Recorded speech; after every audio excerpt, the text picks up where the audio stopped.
नमस्कार, संतोष की रिपोर्ट में आप सबों का स्वागत है और मैं हूं संतोष सिंह।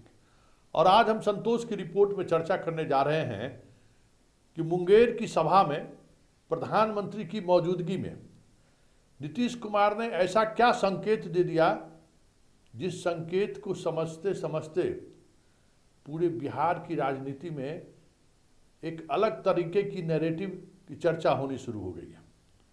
जी हाँ, नीतीश कुमार ने मोदी की मौजूदगी में इशारों में उन्होंने कह दिया कि हमें मुसलमानों का वोट नहीं मिल रहा है, मैंने मुसलमानों के लिए क्या नहीं किया है।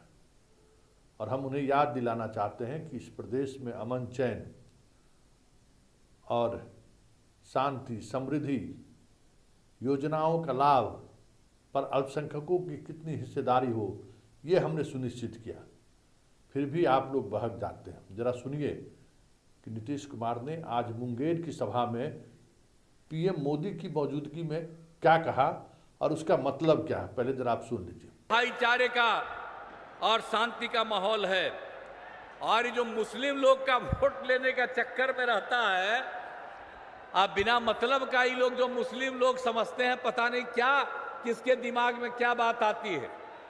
तो याद रख लीजिए कि जब पहले आप लोगों के साथ झंझट होता था तो हम लोग जब थे 2005 में, तो 2006 में हम लोगों ने कब्रिस्तान की घेराबंदी कराई। हिंदू मुस्लिम के इलाके में रहता था, वहां करने में बड़ी दिक्कत होती थी, वहीं झंझट बहुत होता था। तो हम लोगों ने किस तरह से किया, जो उस समय 8000 से थोड़ा ज्यादा तय हुआ वो तो कर ही दिया, और अब 1000 के करीब और तय हुआ, उसको भी हम लोगों ने करना शुरू किया। तो आपने सुन लिया।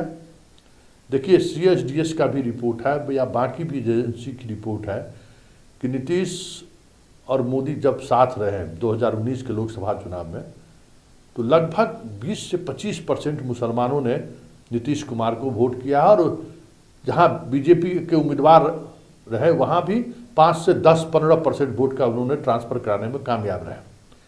लेकिन इस बार वो चीज़ें नहीं दिख रही हैं। जो ग्राउंड पर हम लोग भी महसूस कर रहे हैं, उसकी भनक हमें लगता है कि नीतीश तक पहुंच गई है।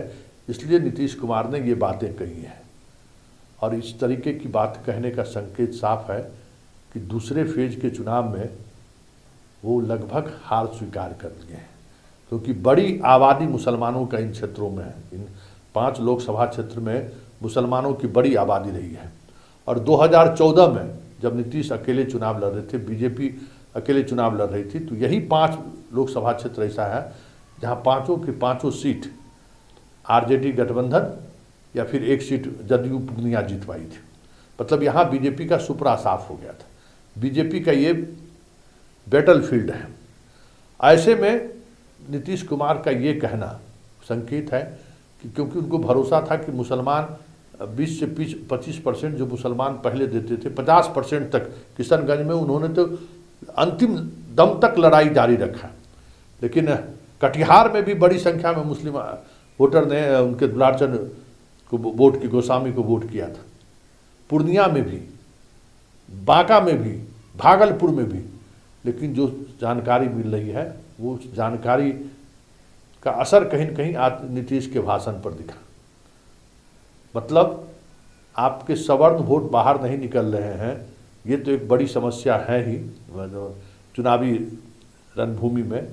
दूसरा, जो मुसलमानों का साथ हमें मिलता था वो साथ भी इस बार छूटता हुआ दिख रहा है। अब इस संकेत का क्या मतलब है आप बेहतर तरीके से समझ सकते हैं। लेकिन अगर वाकई में ये संकेत को समझने की जरूरत है तो इतना तय मानिए कि 2024 के चुनाव के शुरुआती दौर में जिस तरीके से लग रहा था कि 40 पार का नारा बिहार में भी 30-35 पार हो जाए तो कोई बड़ी बात नहीं होगी। लेकिन नीतीश का संकेत और आज के वोटिंग ट्रेंड से ये साफ अब दिखने लगा है कि बिहार का परिणाम कुछ भी हो सकता है।